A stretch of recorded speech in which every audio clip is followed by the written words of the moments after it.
Hey friends, welcome to another episode of the Lucky Few podcast, where we are shifting the narrative by shouting the worth of people with Down syndrome. This is Micah, Mercedes, and Heather.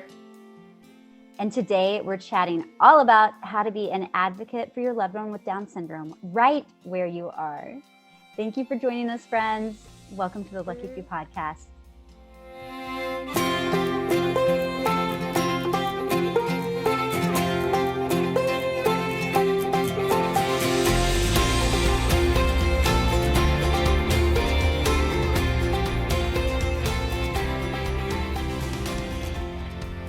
Jonas Paul Eyewear was founded by Ben and Laura Harrison after their son Jonas was born nearly blind.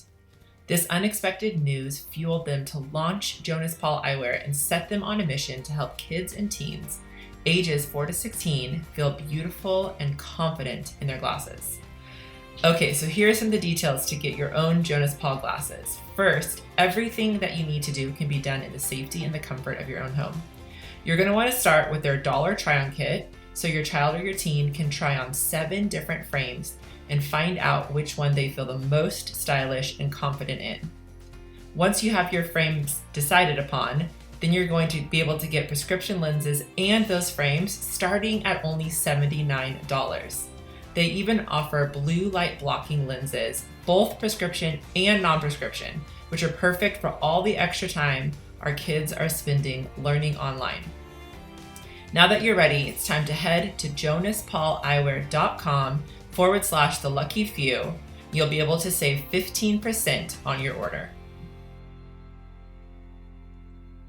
Well, hi. hi. Hi, everybody. Great. Hi. It's so fun. It's Down Syndrome Awareness Month still, everybody. Happy Yes. Down Syndrome Awareness Month still. Heather? It's a whole month long. It's all I feel like the advocacy with Down Syndrome Awareness Month always feels there's so much more grace.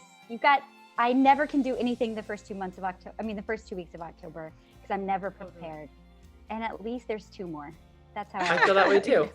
I literally just put a blog post out that was like, we're halfway through because I did nothing. The first 2 weeks, it sneaks up on you. It does. And yeah. Also, I had someone once ask me, I think I've said this in the past on this podcast, or at least to you ladies.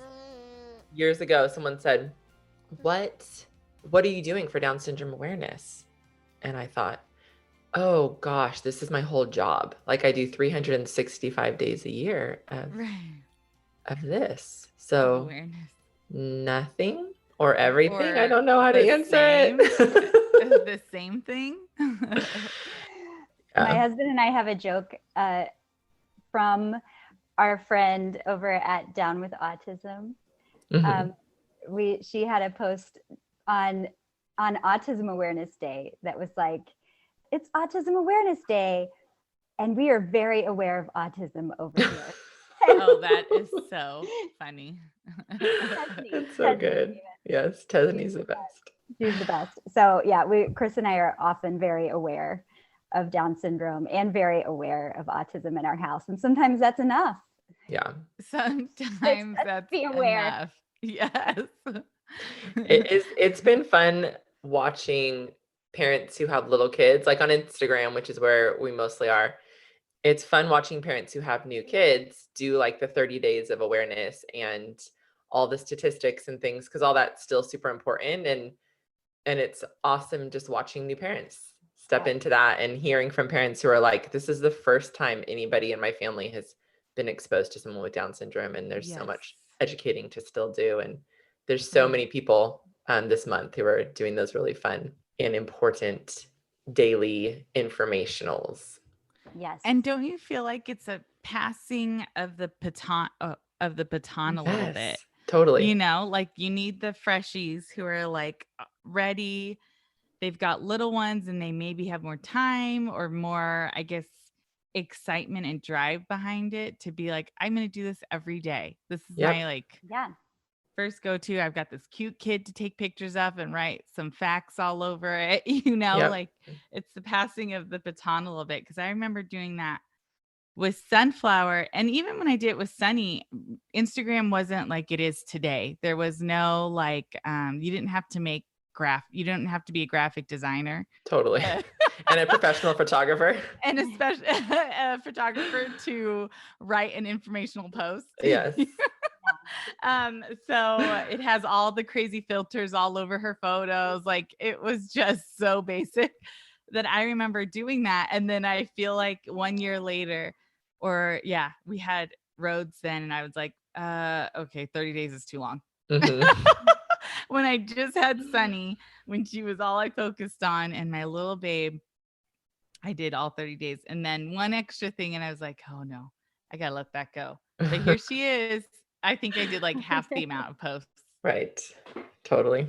Which is why I found myself halfway through the month before I posted, or before I did something. Like, I'm like, I've got things to say that are different 12 years later than they were those first couple years, which is great. Like, that's what we do. We grow and we learn. And seasons. Yeah. So the things that I shared 12 years ago, well, Instagram wasn't around, but 9 years ago, for the years we've been on Instagram, it's just different than what I'm sharing now, because life is different and I've learned things, and it's all important though. Every part of the journey is important. Every part. I love that. And and I think the people who are following you and listening to you are hopefully taking what you've given as time has gone by, like they're ready for new stuff too. Right. Yes. Fingers crossed that's the case. No, I do believe that. I think that's true. Yeah. And hopefully they're following a lot of these other accounts that, that we've shared over the years, who are doing the like 30 days of informational kind of posts. So yeah, it's been great. It's a fun month. It's fun for our community, and it's super important. Totally. And speaking of Instagram, we invited our Instagram followers to send us questions about advocacy, especially as we are in this month of Down syndrome awareness. And we got a lot of questions. And so we're excited to talk about it today, just talking about what advocacy looks like outside of Instagram, outside of social media. And we have a lot of things to think about. These questions aren't all easy, and we've had some time to prepare. So I'm excited for us to go into it. Before we do, I just want to remind our listeners that we love when you rate, review, and subscribe to our podcast. This is just a little special PSA.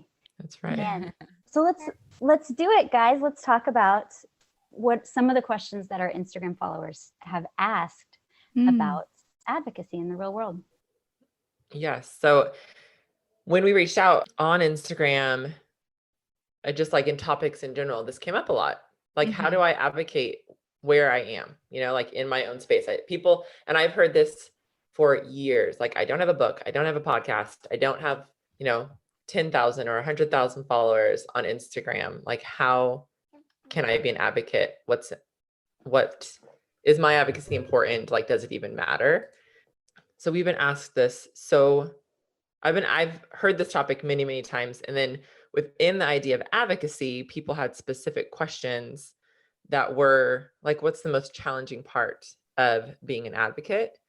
And so I think let's start with some of those questions or questions/comments from followers. And this one was really interesting. Someone wrote in and said that they have found that they're the most exhausted when they feel the need to advocate for those who are most significantly impacted by a disability within the disability community. So it's not just advocating for those outside the community, but actually within our disability community, within our Down syndrome community, that there's this need for advocating for a group within the group, and that's often overlooked. And that feels exhausting and sad for this listener. And that was a very interesting and eye-opening comment from her. What did you ladies think about that? Oh, that one was good for me. It was an eye-opening one. And I have been feeling this for a while, but how, from my experience, I have come into this community very organically as a 19-year-old, and I was part of a great program for teens and adults with different abilities, disabilities. And we did awesome things together, great things. And then when we went to adopt, we specifically sought after a little baby with Down syndrome. And from then on, Down syndrome was my focus and has been my platform, my advocating platform. And I've had so many moments of even people reaching out and being kind of like, I find it hard to advocate for my child. They have a rare disability, or how can I bring more awareness to this situation? And even within, and Micah, you could speak into this, but even within our Down syndrome community, the dual diagnosis of autism and Down syndrome, I've had parents reached out to me about that advocacy part. And it just kind of was another aha moment that there's still so much work to be done. And I felt like I want to do more. I felt like I wanted to use my platform for more. And I too, even being a person in this space, what does that mean to me? Like, it feels exhausting also, because I want to spend the time doing research, and it's just not easier. It's my Down syndrome and how in the way of sunflower, I know that. And it's just can be easier even in my phase of life to just stick with that. And so, but that's not all I want to be about. I don't know if that makes sense, but I could see how some families, I could see how some advocates, how some people can get caught up with just what they know, Mm-hmm.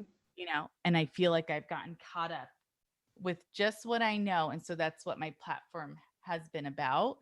And I want to grow. I want to say more. I want to do more about that. And this was a very convicting question, Yeah.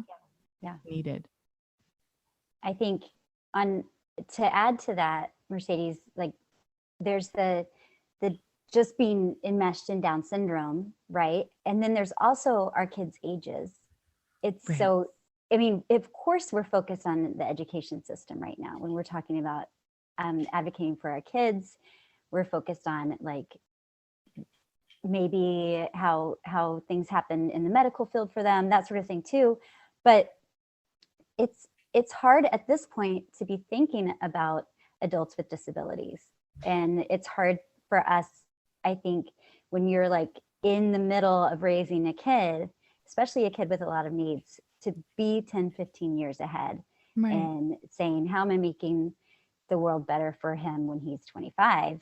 And I think that that's another part of this question that was really convicting for me. The person who asked the question was mentioning, or who was just commenting about what gets her overwhelmed, was mentioning, the need for fair labor laws, that there are often tighter restrictions being added on to HCBS waiver requirements, which HCBS is home and community based services, which is through Medicaid. And things that I just haven't spent time thinking about. One of the things that I was realizing this week was that we've had a really cool opportunity to connect with a local inclusive housing community here in Morristown, in our new town. And there's some really cool people doing like building inclusive housing for people with disabilities and people without to live together. It's a really cool idea. And I feel like that's kind of falling into my lap right now for me to be like, oh, this is great. And I can do something, I can be part of this. But I think a lot of times there are ways to seek that out where we are right now and start to support, whether it's like financially supporting groups that are working to build things like that, or volunteering in some way, or bringing a meal over to a housing community. There's a lot of opportunities to be thinking about about how you're advocating for adults with disabilities. Definitely. And this question made me think about episode 67 with Jalondra Davis, who came on and talked about intersectionality. And something that she the way that she described intersectionality is finding the most vulnerable and starting with that person in terms of making change. I really, really highly recommend, as soon as this episode is done, that you go listen to episode 67 with Jalondra Davis, because it was just like all kinds of mic drop moments. And so she's brilliant and has a life perspective that was really helpful and impactful for me listening to it. And I think for a lot of our listeners. But that idea of intersectionality, it's like, okay, within the Down syndrome community, now there's this intersection of Down syndrome and whatever it is, autism or some other kind of diagnosis that creates more vulnerability for a person or a child. And so if we focus there, right, like if we start with that person and do what works for that person, how that can help the bigger community at large. And so I think that it's super important to be mindful of who within our community is the most vulnerable and to have that in our minds, because as we know, like if you take it, I'm externally processing here, friends, so bear with me, this might turn into a mess, but if you take it to the bigger picture, right, like when I'm talking about my kids with Down syndrome, let's talk about Mason and August, who fit the stereotypical Down syndrome mold in a lot of ways. And let's put them in like our bigger society at large. It's exhausting for me, which we're actually going to talk about later because someone brought this up. As an advocate for them, it's exhausting for me to be in those spaces because I talk about it like my shoulders are up. Like I'm hyper aware of how my kids' needs are different and the supports that they have are different when we're just with our typical peers. So if you take it down with that idea in mind to the Down syndrome community, to know that there's families in the Down syndrome community that have a hard time or find it challenging to show up within the Down syndrome community because their kid doesn't fit that Down syndrome mold, even though they're still a part of the community.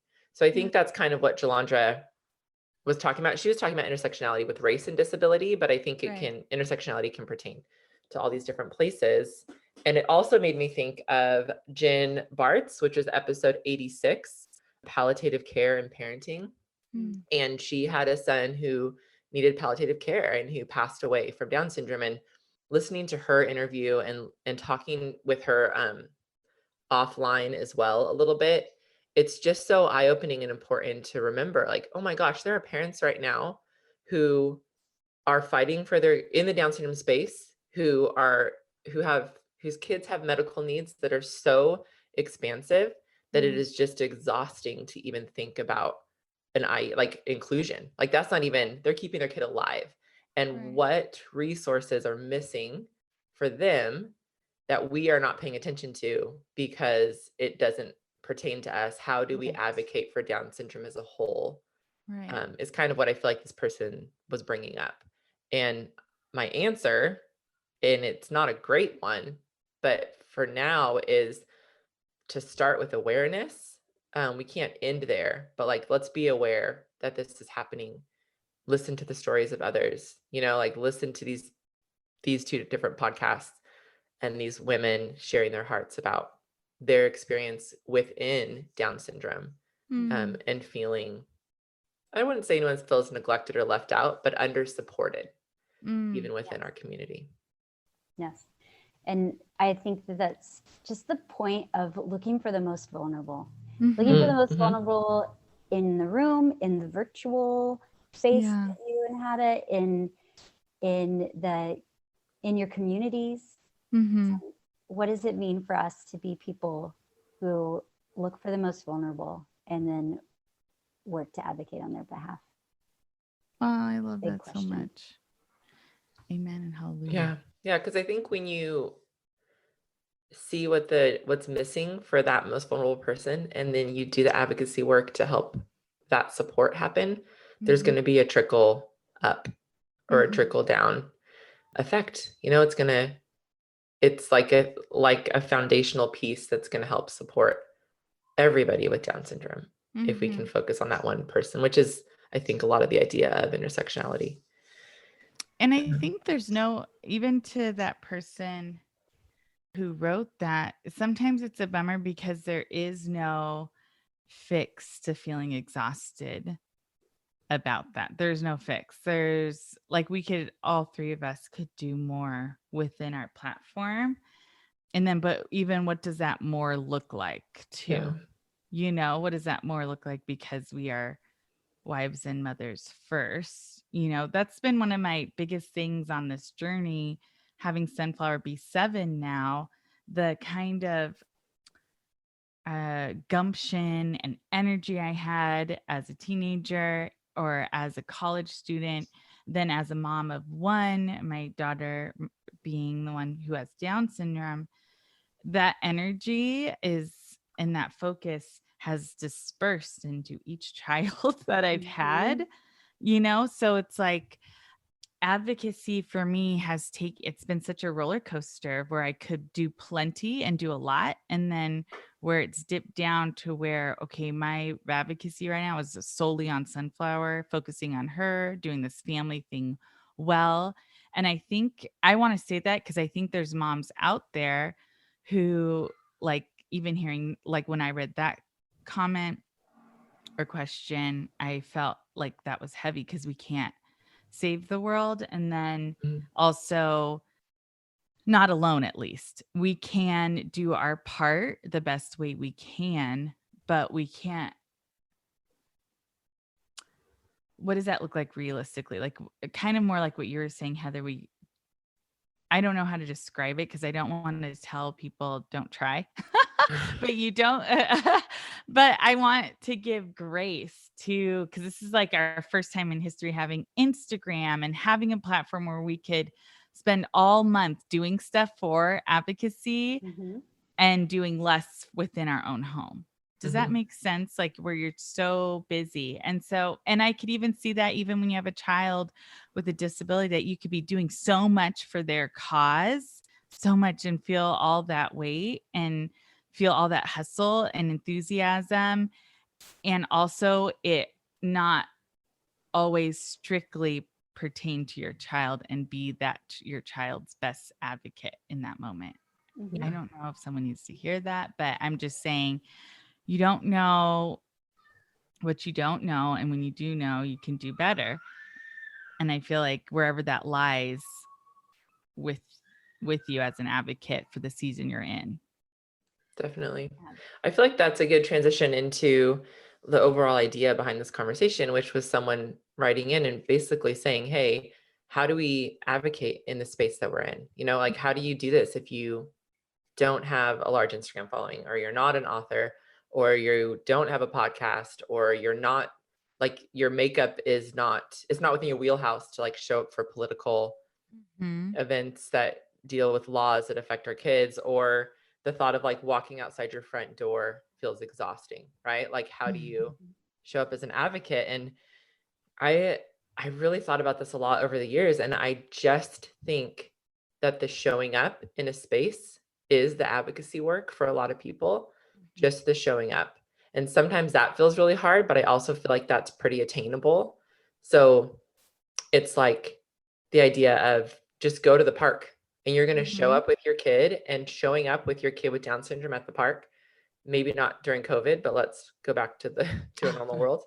But you show up at park with your kid with Down syndrome and just let them be who they are, fully and beautifully who they are.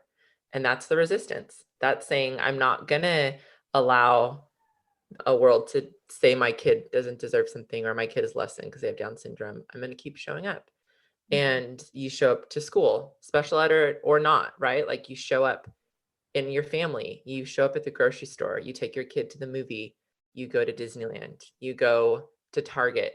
Just be there, be in the space. I think that we underestimate the power of that kind of advocacy,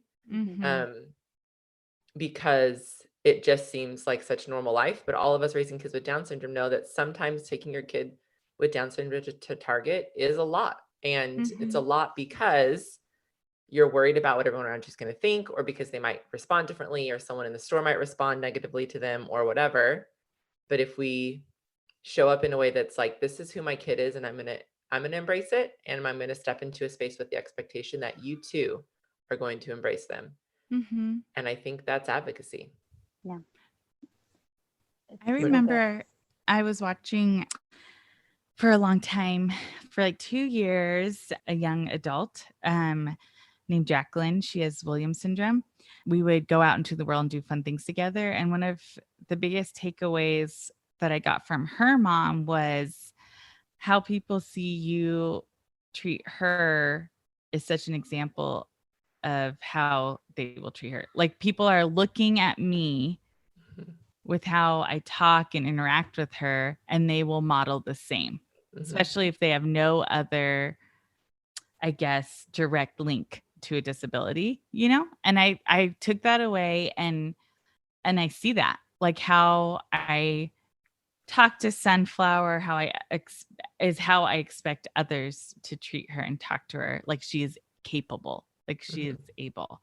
And I feel like that piece has always been what I've told people who've come to watch Sunflower or her teachers, like how you treat her is such a huge example for the outside onlooker of how you want them to treat her. It just was impactful that you are being watched when you're out in public.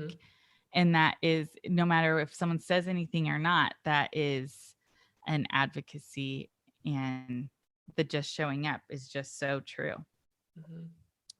What did Mother Teresa say? Do small things with great love. Oh, I love her. And that is I mean, that's what we're talking about.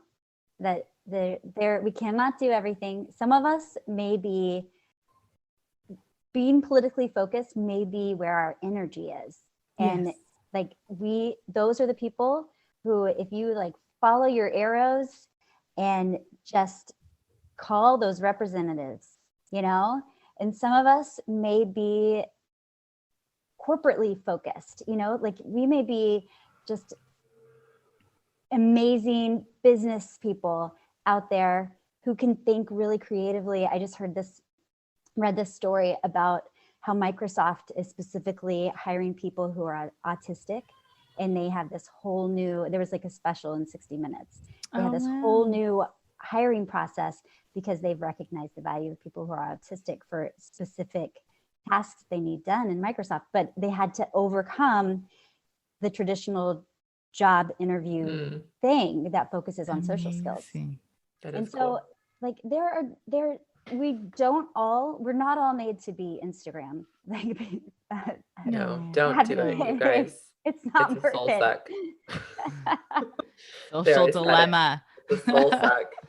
But dang, I mean, if we were all just like following our passions and advocating in that space, doing the small things with great love that we can do in our spaces, then the corporate person is coming up with freaking amazing ideas like Microsoft is doing, and the politically minded person is making things happen with the representatives.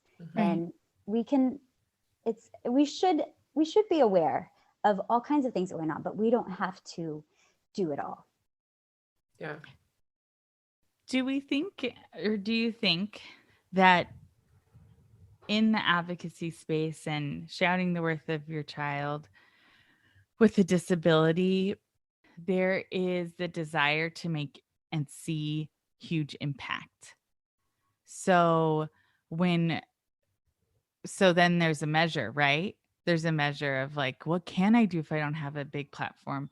And what I hear or what I can see is that then are you saying that's not a big enough impact? Are you looking for bigger impact for you, for the world, all of the above? I don't know. I just got a little bit deep there, but like how much of you is in that advocacy space more than it is about the actual advocacy? Totally. Yeah. I think that even, you mentioned it a minute ago, Merce, about the social dilemma. I think it brings up a way bigger idea that we are living in a day and age in which we have access to everything in a way that is not healthy, because it stirs up in us like so much comparison and inadequacy. I know for me, when I start to feel like I should be doing more, or I'm not doing enough, or what I'm doing isn't impactful or as important as, it's that as important as, it always is that comparison piece. Right. And it's Teddy Roosevelt. And then I read it for the first time in an Anne Lamott book. Comparison is the thief of all joy. Mhm. And I wrote, that line impacted my life so much that in my book, Scoot Over, Make Some Room, I wrote a whole chapter about that. Mhm. And that, like, how when we compare in the Down syndrome space specifically, when we compare what we're doing with what someone else is doing, it will steal our joy. And I think it will steal our impact, because it's either going to be I'm not doing enough, or look how much better I'm doing than somebody else. And neither of those are building up our community. You know, neither of those are helping us as individuals be the best we can in our space as an advocate. And it's not helping the community at large shift this Down syndrome narrative. Right. So I think that that's where it comes in. And so it's not like, oh, I'll just stop comparing. It's not that easy, right? No. Because of like iPhones and podcasts and, you know, like all the things that are happening. Right. But I think it's something for us, especially as advocates in the Down syndrome space, to be very aware of. Yeah. What are our motivations for doing something, and what is our reason for feeling inadequate in the space. Mm-hmm. And chances are it's because you're looking at what someone else is doing in a way that's really unhealthy. Mm-hmm. I know that is true for me, literally on a daily basis. It's like a demon I fight. Mm-hmm. Yeah. And that sort of thing is not something that you can just snap your fingers and say, I'm not going to do that anymore. Right. But it is, I mean, that's a spiritual practice in itself of learning to be aware of that rising up in you, and paying attention to it, and having some ways of pointing it out to yourself and trying to stop, or trying to turn a different direction, or, you know, pray it through. Pray it through. If you're the praying type, think it through, breathe it through. It's interesting because I've actually heard it on both sides. I've had conversations with people who are leading some of the largest Down syndrome organizations in our nation, or within my own community. And this idea of like another organization, I know this sounds vague, so tell me if it makes sense at the end. I just don't want to name, I don't want to throw anyone under the bus, but another organization that starts something that seems less impactful. And so the organization that is obviously having a huge impact being like, but what is everyone doing here? Like, what's the point at the end of this event? What's the work that's being done? It's like, oh, well, I have said to those people, like, well, I think that the work being done is like connection and community, and we can't say that that's not important. And no, it's not going to, you know, Washington, going to DC and changing a law, but we can't say that's not important. And then people, you know, at the other kind of an event or whatever it is, being like, well, maybe we should be doing more. It's like, well, the reality is there's always going to be more to do. Always. It's never going to be like, well, I've done enough, especially when you're in a spot of advocacy. So yeah, there's always more to do, but also look at what you've already done and find some contentment and joy in that, I think is important. And then also in that, hey, everyone in the Down syndrome community, let's just be for each other. Yeah. And let's make sure that we're always cheering each other on and not trying to look down on or wish that we had. I was going to say look up to. We should always be looking up to people, right? We should always have people that are role models. And I think that's a really good, healthy thing, but not when it harbors comparison and then steals our joy. I love that. Yeah. Because for some of us, our advocacy is just trying to be the best parent we can to our child. Exactly. Be the best homemaker. Like, I feel like I'm in this new season where Sunflower, she's our oldest, and as the boys get older too, just some dynamics are shifting. And so like I just have a new focus on not being the best mediator, but the best captain, I guess, to this sibling team, I'm just trying to figure out how to be the best captain for the sibling team and with their relationship with their sister who has Down syndrome and navigating all of that. I don't know if that makes sense, but Yeah. I feel like that's where I'm going to spend my energy advocating right now. And the Yeah. podcast. I guess I feel blessed to be on the podcast for sure, to have this conversation with you ladies. I feel like that's been such a glorious outlet. And if moms out there are looking for an outlet like that, and I just pray that you find it and how advocacy fits, and just know though, also being just a parent, sitting in that, gaining that experience, like life is so beautiful and there's going to be seasons. Like I look forward to the season when Sunny's older and I could physically do more within the community. And like right now, I feel like I'm in a gleaning, like I'm just in it with her right now, in these little years, and I'm doing a lot of learning. So I just want to encourage the moms out there that even if you see on Instagram all these moms who are doing big things in the name of their child with the disability, good, yay on you. And then also you're doing big things in Yeah. the role that you play as being a mom. My goodness, it's huge. Yeah. Well, let's move to a couple other questions. Were there any that stood out to you guys that we got from our listeners? I mean, school, people want to know about advocating in schools, and it's a doozy. Let's just say that. Speaking to teachers, even like within COVID, being mandated to wear masks to school. And what if we have kiddos who won't keep a mask on all day? Macy, we're not in person learning yet, but she won't wear a mask. We can't find one that fits her well enough, and she'll wear it for maybe like 30 minutes to hour max, and then it's off her face. And so I think it's so interesting, even with distance learning and looking at Macy online in August too, and they're losing so much. I mean, it's just the amount that is lacking in their education right now. And with distance learning, it feels monumental. And what am I doing as an advocate? And honestly, with that, I don't know if any parent needs to hear this, for better or worse. I'm not doing a whole lot, because it's so temporary, and I don't know what to do. Right. And even with the wearing masks, like this is a novel thing. So it's now a new form of, okay, what kind of advocacy do we even need? Right. And how do we do it? I don't know.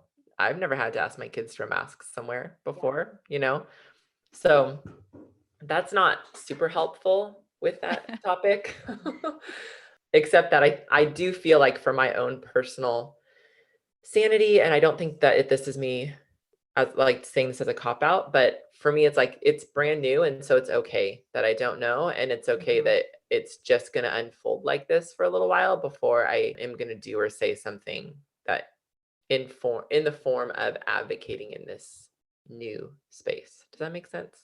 Totally. That's almost like a really great discipline though, because you can't, I feel like, to always come out guns blaring, right? Like this seems like a unique situation that might only be this year, that might only be this month, that might like, it seems like, is this where I put my energy to fight through?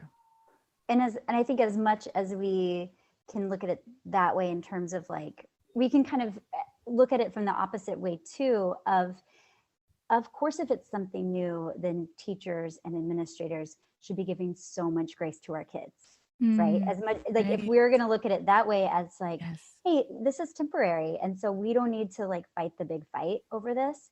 Also, teachers and administrators can say, this is temporary, and we can let the kids like earn or work towards this in the same way that we work towards toilet training, the same way we work towards like sitting in the chair properly in the classroom. Like, have the sticker boards and have the visuals and have all those things. I've been so impressed with Ace's teachers, where he would never wear a mask for me the entirety of COVID so far. And Now he's getting off the school bus wearing a mask.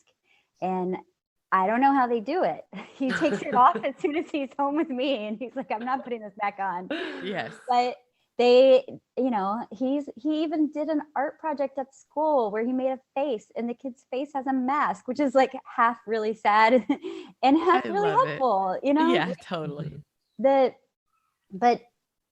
I think good teachers, instead of just having expectations that are like, oh, your kid won't wear a mask and they're supposed to, are Right. teachers who are like, we are going to celebrate every step of your kid learning how to wear this mask, even if they wear it for 5 minutes and Right. only one sticker today. So Yeah, totally. The grace goes both ways. I really like that because it does seem like more, even when you were saying that, I'm like, oh, that was kind of eye-opening.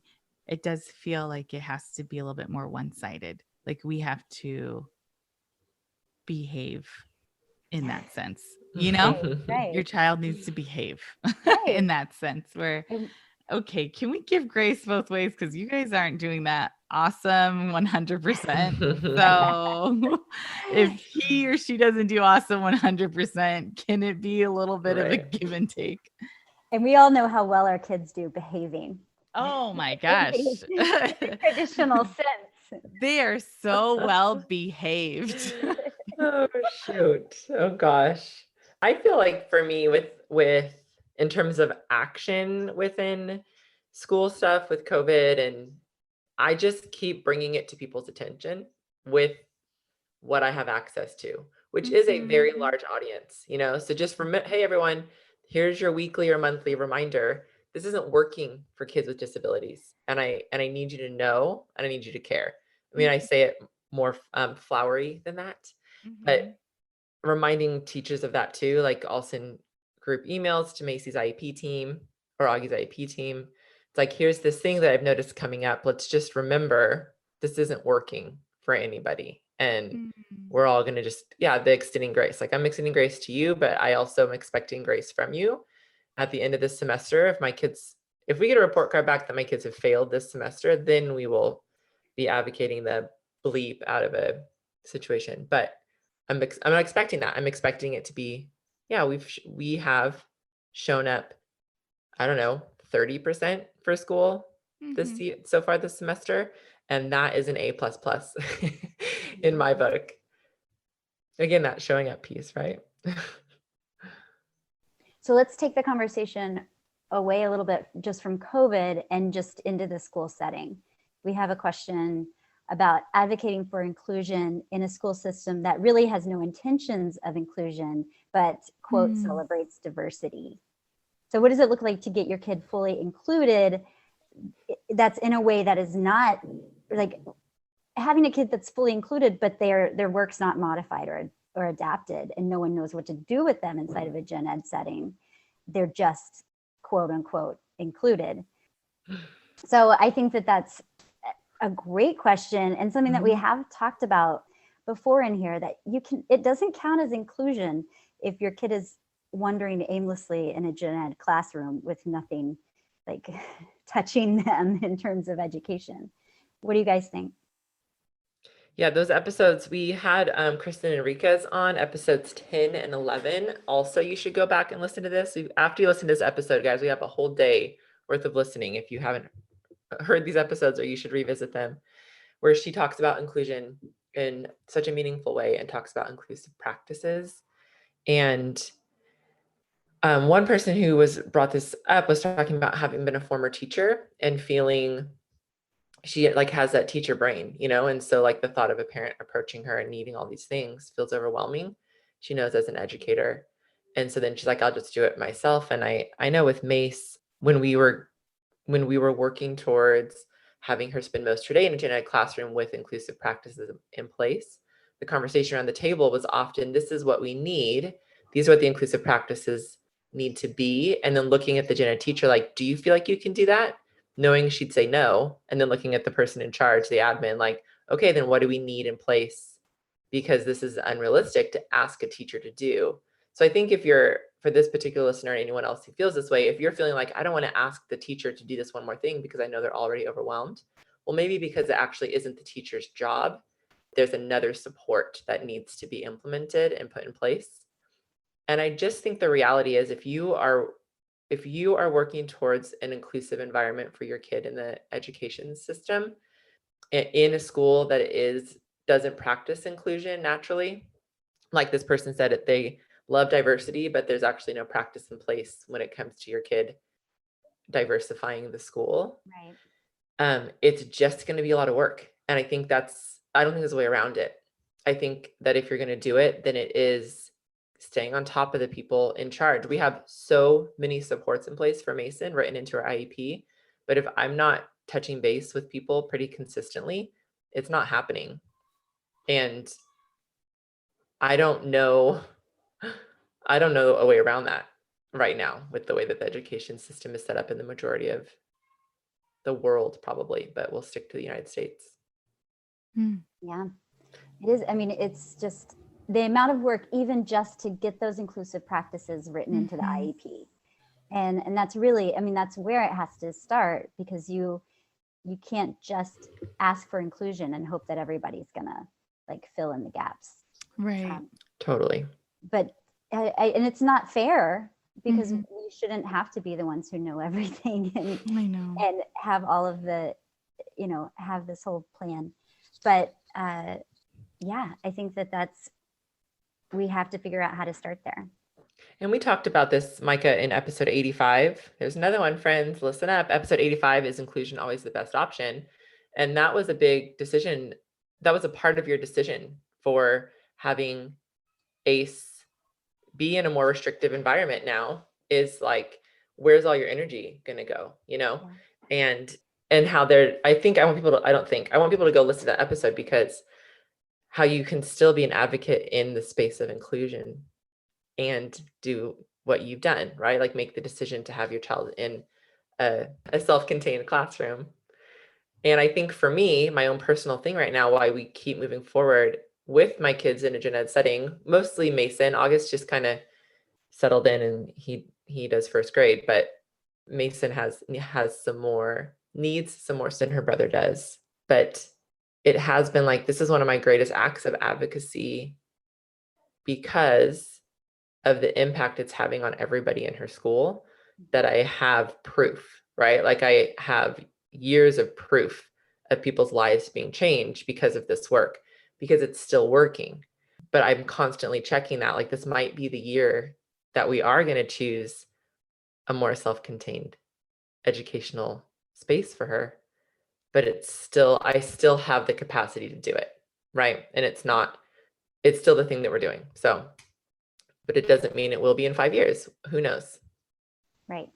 And it also doesn't, like, when it comes to ACE, I have the mindset of, I hope that there's a way that he can get to a place where, and I can find the energy to go back to advocating for more inclusive practices. Yeah. Educational career. Yeah. Every year is different. That's right. Yeah. And even going back to this whole idea of showing up, just because your child might not be in an inclusive setting in school, you're still in a community, so you show up at church and you show up in all the social, or in all the spaces in your community, which is inclusion. You're saying my kid will be included within our community. And that's huge. Sporting stuff too, they're getting your kid on the Pee Wee soccer team, football team. Totally. Like that's working for inclusion too. And it's so 100%. important. 100%. I want to bring this up because I want you guys to listen to this if you haven't. So there's a new podcast called Nice White Parents. Have you heard of this? I listened to the whole thing. Oh, okay. But it's the same people who did Serial. Remember the podcast Serial? I don't know. People are podcasters. Serial was like the number one listened podcast, maybe still, of all time, possibly. But the same people who did that did this Nice White Parents. And one thing that they talk about when during civil rights movement, when schools were being desegregated, and all of these white parents who were like, we want desegregated schools. Like, we support this. We want our white kids in school with Black kids. And then they do all of this work, like even on a legal level, and they get these schools open, and then they don't send their kids, and their kids end up going to the white neighborhood school. and how harmful that is in the long run Mm-hmm. for the system. And I think there are a lot of schools that do, like this woman said, celebrate diversity, right? Like diversity is so important to us. I'm like, oh, awesome. Here's my kid with Down syndrome. Like, oh, yeah, here's this separate classroom for them. Like, oh gosh. And how harmful it is when the tone in the community is we celebrate diversity, but there's no practice in place. Mhm. Ooh, Um, don't get me started on the be kind movement. Okay. It's more than a shirt, y'all. Boy, oh boy. Action. Mercedes, lighten up. Oh man, Tell I us hear more, that. Mercedes. I hear that. I think too, just like the whole that I love that title, nice. The word nice, you know, how we can feel so good about ourselves when we do these things, but to live it out, you know, two different things, two different things. Like, let's give us a pat on our back for that. Oh, but not really. I mean, well, don't send my Totally. kids. You know, well, my kids, well, I wanted them to be in the best swim team. So, oh, that's at that Yep. nice school, that Yeah. nice, more white school. Or I want to live in this house. Oh, but my school zone is for this lower income school. I'm going to petition for that better. Mhm. Mm-hmm. Oh my God. Let's not get into it. I And feel there's, sick. I there's, feel sick. I hear you. And I listen to all of Nice White Parents, and I recommend everybody to listen. It's amazing. But it was so convicting for me as a person in an urban school district, because she is talking about Brooklyn lottery systems, and San Francisco's lottery system was very similar. She was talking about school tours and all the white parents showing up at the school tour that's at 9 a.m. when like only privileged people can show up to take that time off work. Yes. She's talking about how there's sort of this mentality, which I have been part of, I am part of like, I want my kids in a diverse setting, but I want my kids in a diverse setting that is a quote unquote good school. And so I did the whole tour thing, and August did not get our first choice for kindergarten in the urban school he was placed in. And I petitioned and I got him into a quote unquote better school within the San Francisco school district. Now, when you actually look at that, he went into a school that had a lot more white people in it. And that was of course not my heart's intention. It was that this school does not have good ratings, and this other school does. And this school doesn't have a PE teacher or an art teacher, and this school does. And so if I can get him into this school, this is better, and he's still in a diverse setting, blah blah blah. But I think like what's great about that podcast is that it is really complicated, and you can have good intentions and still really not be following through with what you say your values are. Yes. Oh, totally. And it's that idea again, back to intersectionality, right? Like this podcast is specifically about race, but when we're talking about disability, right? Like we say this all the time, look around your school, look in your kid's actual classroom. Is there a child with a disability in that classroom? And if not, we need you to be upset about that and do something to help change that. Like I've said for years now, if every general ed parent cared about my kid being included, this would be a non-issue. It'd be happening, like everyone show up at my IEP in support of my kid being in your kid's classroom. Then it would happen, no problem. But instead, there's like a handful of us at each school, if not just one person at a school wanting to make this happen. I think how do we bring this back to advocacy? I feel like we've trailed a little bit, although it's an important trail. We've made some discoveries on the trail. I think we've and just I'm for added it. to our advocacy plate. Wait, what? Oh, wait, now shoot. I have more to advocate for. Darn. Oh dear. Oh dear.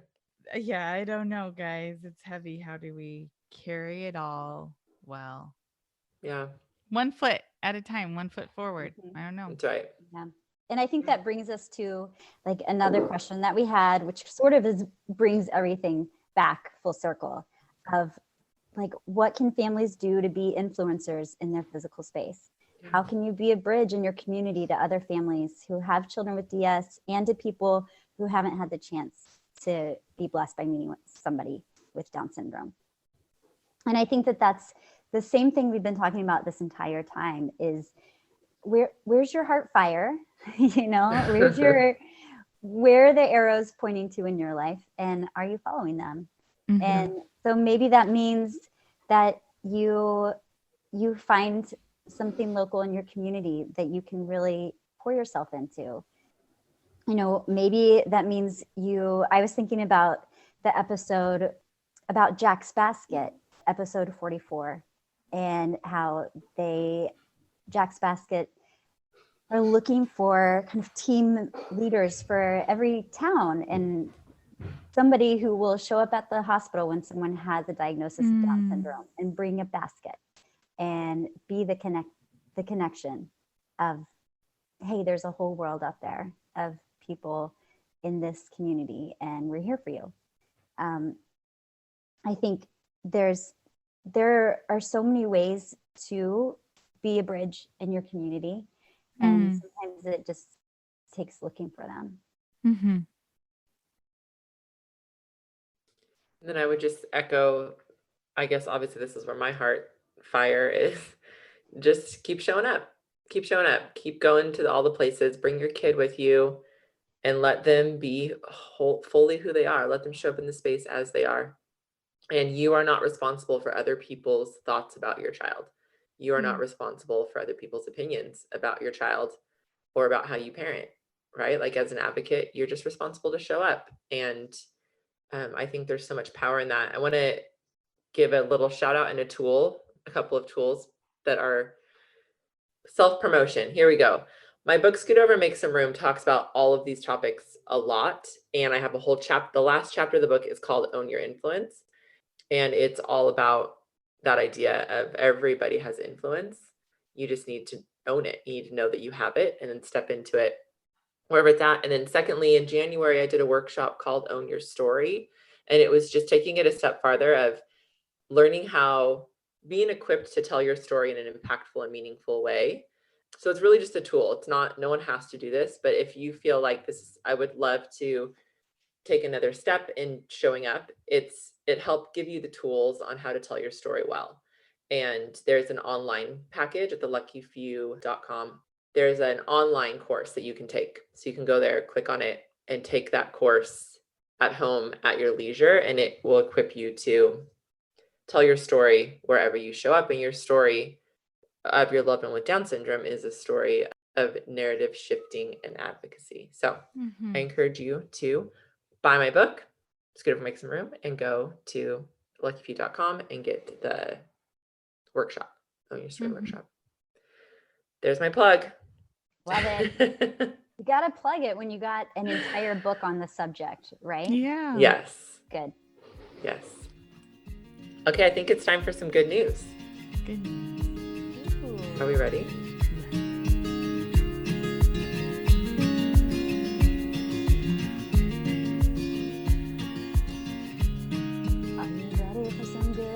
Up in here, are you ready for some good news up in here? We're gonna bring it to I am. Yes, I am.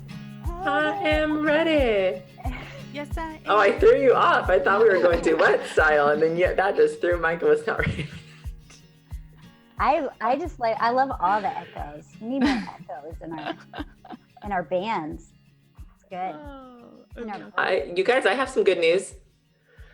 Cute good news. August lost his front tooth, his first front tooth. So it's his second lost tooth. He lost his bottom tooth. And I think I talked about this once on a podcast, but it was months and months ago, back when we were in school. I don't know, a lifetime ago. I know. And his tooth was wiggly. And he said, my tooth is woggly. I'm like, no, it's not. Because in my head, surely he's 18 months old. Like there's no possible way he has a loose tooth because he's my baby. Yeah. And so then it was wiggly and I cried. I didn't expect to, but like I wiggled his tooth and I got so emotional and started crying because he was my youngest anyways. So this is his second tooth. I didn't cry. It was very exciting. And he watched his older sister Truly tie a string around a tooth and tie it to a doorknob and have it fall out that way once.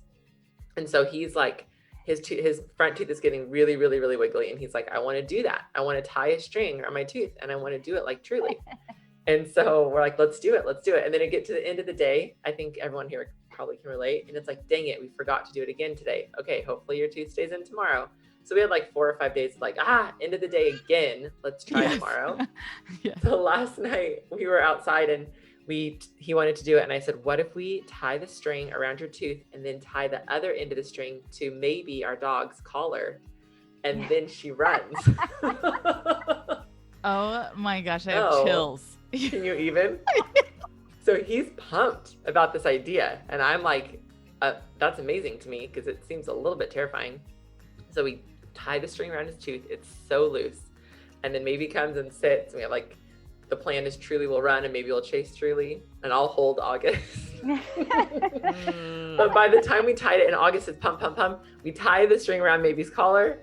And then August like gets a little panicky. He's like, I don't want to. And so he pulls the string and his tooth just popped out. Oh, did you get it on video? We got it all on video. Yeah. That's awesome. Yes. So I think by the time this airs, we will have already shared that. But there he is. He's like, I have this video. There's this home video in my family of my older sister at 7 years old, missing her front tooth. And she's like just smiling for the camera and playing with it with her tongue. And last night August was walking around like playing with it with his tongue and being all smiley. And I'm like, again, he's my baby and he's so freaking big. And he will never be a baby again. And so while this is good news, it's also tragic news. Oh my gosh. You see what happened there? Yeah, see how he turned this around so quick? No, it was exciting. And he is so freaking cute with his front teeth missing. Holy smokes. Oh, man. Merce, you have good news because I text you said something and then I text you or we sent a message. Do you remember? Oh my goodness. Yes. I just posted a video. So we went to a regional park yesterday and their park was open and my kids they probably thought it was Disneyland, how excited they were about a playground. I know. It was insane. And Sunny jumped on the swings and she started pumping away and she was swinging herself. Amazing. That's my good news. She knows how to swing herself. And I was looking at her and I saw her moving and it like took me a second to register that I'm like, oh my gosh, you're doing that on your own. This is huge. Because I kind of have a rule that I'm starting to change now that my little ones are getting bigger, that I don't do swings at the park because I can't stand in the hot sun and swing one child while the 3 others are like falling off things, like I have. Great rule. I don't have, if you can't do it yourself, then you're not ready for it. So I am stoked for Sunflower because now she can go on the swings successfully on her own and have a blast. And I don't know when it happened because we haven't been on a swing. When was COVID? March? Like they've been taped off. So it's been months. So she's got a new skill and that's pretty huge. I love that. It's so fun. That's awesome. I have good news. I feel like maybe I mentioned it quickly in another episode, but it's blowing my mind. So Abe has started potty training again. He is wearing underwear at school. That's humongous. Yes. And it was the school's, it was their call. I mean, they reached out to me and said, can we do this? And I said, yes, my darlings. All day. Do it. Whatever you want to do without me. Like, I would prefer. Seriously. They're like, is it okay if we set him on the potty every 30 minutes? Yes, it is. Yes. How's he doing? Is he staying dry at school or is it? Yesterday was his first day in underwear. They've been doing the every 30 minutes for a couple of weeks. And he had an accident, but it's so exciting to me. I'm just over the moon. So, and then what does he do when he comes home? Do you continue it at home, underwear? Yes, we're trying. Okay. So we're going to do our best and Yeah, to 100%. ourselves. Whenever we put pull-ups on him, just because we feel like we need to, we will. Yes. Hallelujah and Hallelujah. amen. Exactly. So you guys, I think that brings us to the end of our show. This is just a reminder to our listeners that we love to get your good news. So we know that you don't want to just hear our good news every week. So send us yours, DM us on Instagram. Let us know the thing you're celebrating in the life of your loved one with Down syndrome this week. And as always, we want to thank you for joining us, and we want to hear from you. So continue to reach out to us, share about your family. And if you have a product or a business that wants to help us shout the worth of people with Down syndrome, then we would love to partner with you. You can email hello@theluckyfewpodcasts.com for sponsorship opportunity. And as always, we want to give a huge thank you to our editor, Josh Avis, to our producer, Val Schleter, to our sponsor, and to all of you who have shared the Lucky Few podcast with friends, who've listened faithfully and cheered us on. Don't forget to subscribe and leave us a review on Apple Podcasts or wherever you get your podcasts. And remember that you out there, dear listener, advocate, supporting your loved one with Down syndrome, you are a shouter of worth and a narrative shifter. Keep on keeping on. We are cheering for you. We'll see you next week on the Lucky Few podcast. Bye. Bye. Bye.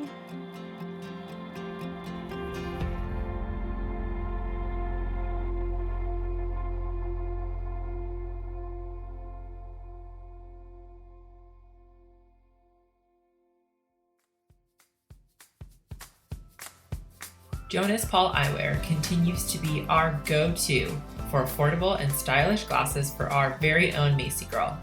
With home try-on kits for just $1 and prescription glasses starting at just $79 for frames and prescription lenses, they are the go-to brand for glasses for kids and teens ages 4 to 16.